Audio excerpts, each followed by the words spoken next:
Hello moon babies, it's Molly. I hope you're doing incredibly well. I am super excited to talk about what we're going to talk about today, which is rocking your grimoire. Let's rock today.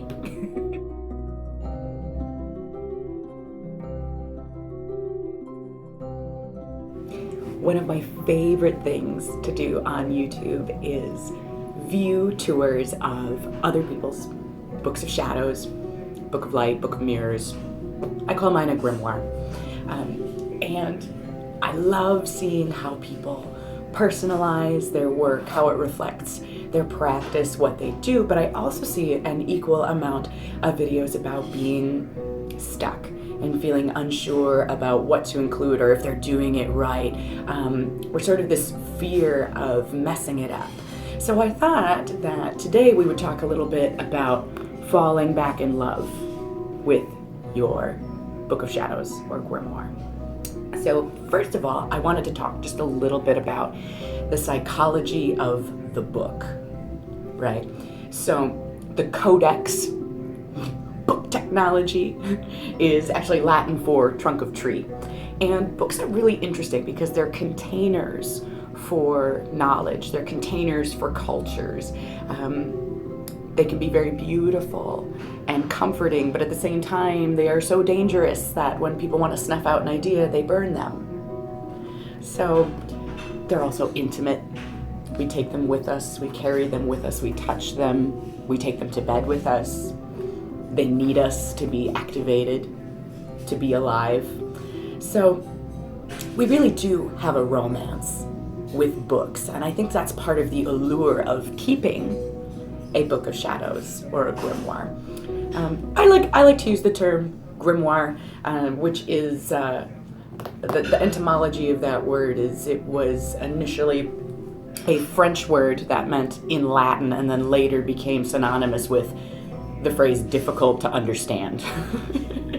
Which if you've ever looked at historical grimoires, you'll know that that's true. So let's talk about reasons that we're not working in our grimoires. So it might be because we're uninspired, that we're not sure what to include. It might be because we believe it has to adhere to a particular aesthetic. I see a lot of people who are very excited about receiving their leather-bound books that look like facsimiles of something from Charmed or other TV shows or films. A lot of people are afraid of messing it up. I see a lot of people really stress out about messing it up, which to me is sort of funny if you think about it. Okay, so you are a practicing witch who has no problem performing necromancy, going to the graveyard at night to get dirt, diving into the depths of your psyche to dig up some ugly shit, but you're afraid to fuck up your scrapbook. Come on, guys. You can do it. So I also know that there is this idea that your Book of Shadows must be perfect and well protected because you are going to pass it down maybe to children or other relatives. And I think that's a really, really wonderful idea, but I'm not really sure about worrying about keeping it super secret and super safe if there's nothing in it. Just saying. So this is your magical legacy. Put something in it. So let's talk about some things that we could do to fall back in love with our grimoire. So what can we do to sex this up? First of all, this is not my grimoire. This big fatty book is Webster's Dictionary. This is my grimoire. Sexy, I know. One of the first things I would recommend to you if you are afraid of messing it up is don't use a fancy book. Use a fancy book if you're working in it. But if using a fancy book is hanging you up and creating a roadblock for you because you're afraid you are going to ruin the pristine beauty of your new book, don't use a fancy book. This is This is a very expensive found book that I got at a resale shop for, I believe, 25 cents, and I have gessoed over the pages to create my own book. So the thing I would like to tell you is that things are inert until you make them meaningful. So it doesn't mean anything until you make it magic. So if you have a really, really beautiful book with nothing in it, I'm not sure how imbued with your energy that book is really going to be. Some people are also really interested and committed to recreating this sort of ancient aesthetic, you know, like looking at illuminated manuscripts, grimoires from the past, things of that nature, which is freaking great. If that turns you on, flips your switch, you should absolutely do it. I personally don't adhere to that aesthetic. So let's talk about some ways to make it yours, okay? And these are all things that you do not have to be an artist to do. So I like to think about my Book of Shadows in the same way that I think about other magical tools that I use. So we would consecrate tarot decks, correct? Or any other sort of magical tool that we're using. So here's just a few ways to think about making your book special, to imbue your book with energy, to create a bond with your book. The first is to sleep with it. Pop it under your pillow and sleep with it. You might want to put it in a plastic baggie and bury it somewhere. You can put it in a plastic baggie and hide it in a tree overnight. You can bathe it in moonlight or sunshine. You can ritually bless the tools that you are going to use to work in your book. So consecrate the pens and markers and paper or whatever else it is that you choose to use in your book. You might want to create some special tools to use in your book. So natural curio. So what does that mean? Things like sticks, leaf pressings.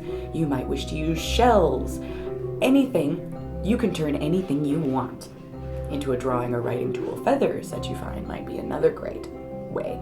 So using special tools in your book can help you fall back in love with your book as well. We can prepare the pages with something special. You might want to prepare them with a tea stain that has a correspondence to what you're working on in the book. You can also use a coffee stain for those of you who like that antiquated aesthetic. Coffee staining is a wonderful way to create an aged look, and it takes paint very nicely. You could also use sea salt on your pages if you're preparing them with watercolor or any other type of paint. It creates a beautiful effect, and I love the magical connection there as well. You may wish to use a gem elixir to mix up paint or inks. And all a gem elixir is, that's a fancy word for putting a rock in some water. But it imbues it with meaning to you. So you could also use, if you're into painting or inks or drawing, you don't even have to do any of those things. Even if you want to treat the page with a spray bottle, you could use storm water that you've collected, rainwater, river water, lake water, moon water that you've made. We can make papers. I'll include a link to a paper making DIY in the link in the down bar as well, but including petals, seeds, herbs, your hair, saliva, any of those things to strengthen your connection and the magical energy of your book. You may also wish to seal pages with candle wax. That could be another way. So I'm going to give you just a tiny little tour of my grimoire and go through a few ideas that are in it. So this book actually started out as a sketchbook for a painting class that I was taking, and transformed sort of from sketchbook into art journal into grimoire. So there is actually a progression of images, which I think is interesting. I think the timeline aspect of this book is sort of interesting. As I said, I spent zero money on this book, but let's just go through a couple of things that you might wish to do. So I utilize transparencies and tissue papers in my book to reveal images. I also work in this book in multiple directions. So I am also, if you've been on this channel for more than a couple of seconds, you'll know that color is my religion. So I go there, I have my rune work here. I do a lot of mixed media. You may also wish to, oh, here's an example of how this used to be a sketchbook. These are all paint recipes for a particular piece that I was working on that I have now drawn over and painted over. Let's see here. This one as well. If you're worried about messing things up, you can always do your writing separately or your drawing separately and then paste them into your book. There's no reason you can't do that as well. Let's see here, something interesting. You may wish to use a palimpsest technique. And what that means is you write or draw something and then you paint over the top of it again. And then you write and draw something in and paint over the top of it. Again, this is a great way to work with hidden messages if that's something that you're interested in. Let's see here. Anything else that might be interesting to you? I like to include prints and other papers in my book. Here. I do have rights written down as well. And mine isn't spaced out into chapters. Anything that I need in particular, like correspondences that I really like to check in on, I just use a bookmark. So let's see. This could be a way for you to explore a relationship with deity. It's something that's what you choose to do. Exploring your ideas pictorially is an excellent way to make connections. So let's see, anything else? You might wish to utilize a fold-out page, an expanding page. I do this all over this book. That's how I expand on ideas, is to create pull-outs. Another example of working with mixed media here. It's a picture of past.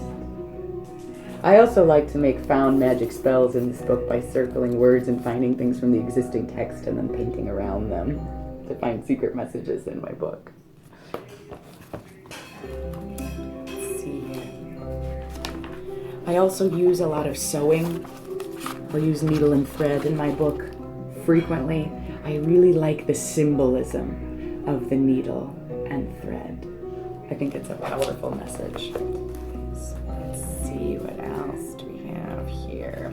Oh, so I like to include envelopes in my book that I keep collections of other things in. This one has tarot spreads kept in it. Since I don't want to really devote hundreds of pages necessarily to tarot spreads, but I keep them all written down. You can always stick those in a book as well, or you may wish to adhere one side of the envelope into the book to make it a more permanent edition if you like. Let's see. You may wish to include dreams or images from your meditations. I often find that writing these down or drawing an image makes it so much easier and more impactful to remember and exciting when they reoccur. I also would like to encourage you, don't worry to get dark. Don't worry about getting dark. That's the good stuff. Sometimes that's where it is. This is an illustration of one of my favorite magically inspired songs.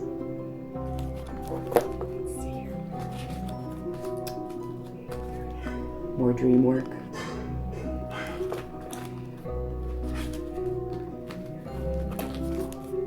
Meditation work, shamanic work that's been illustrated and journaled about as well.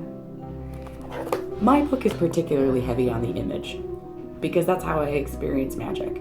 So don't feel like you have to fill in all of your pages with incredible illustrations. It's also totally okay to use other people's illustrations. Find things that you respond to. Find things that get your imagination going, print them out, paste them into your book.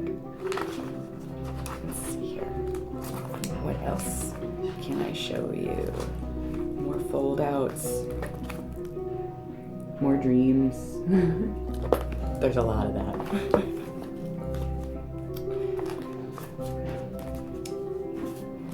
As well as not being afraid to get dark and dig in. It's okay to use your book for a laugh as well. You have no power here, bitch. Let's see. Magical recipes.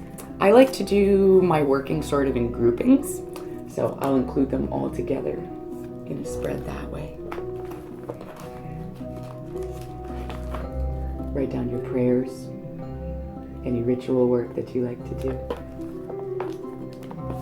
You'll notice I use a lot of magazine imagery and found imagery. I love to collage as well. This is just an example of using the book as a meditative space. Just the act of working in the book, functioning as a meditation.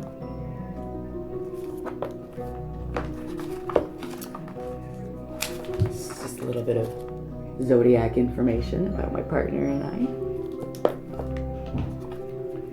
I also like to illustrate my magical recipes, my tinctures, candle construction, recipes, things of that nature.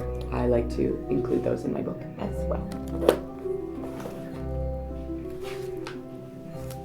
This is one way that I like to write my recipes, is to illustrate the recipe. And you could do this using a list. You can do web work as well, like we did as kids. I love webbing for brainstorming, and it can be a really cool way to include a page of things that you would like to research in your book as well. So let's see here. And you may wish to include a pop-up as well.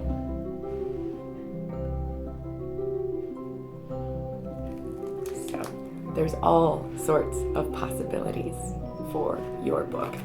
So what happens if I mess up? What happens if I mess up in my holy sacred book? You have a couple of options. You can paint over it. You can paste over it. You could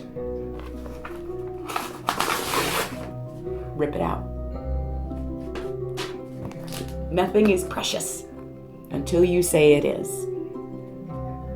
So, I've got a couple of prompts for you if you're still feeling stuck on what to do in your book. So, number one, you could create an ancestral shrine. And this is something that you could have ongoing. Devote a couple of pages to it, and whatever that means to you, whether that's drawings, photographs, writings, letters to your ancestors, include a space for that. Make an entry that you write backwards and need to read with a mirror. That could have interesting results. Create a portrait of your shadow self. I have a whole book devoted to that. Maybe we'll look at that someday. Make an entry explaining in detail the 3 items that someone will need to summon you from the afterlife to attain wisdom from you after you have passed. Spooky. Create an astral entrance in your book.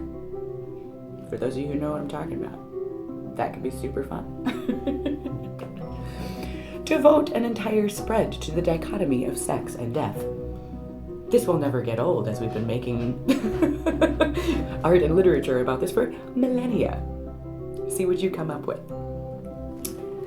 Create a magical map.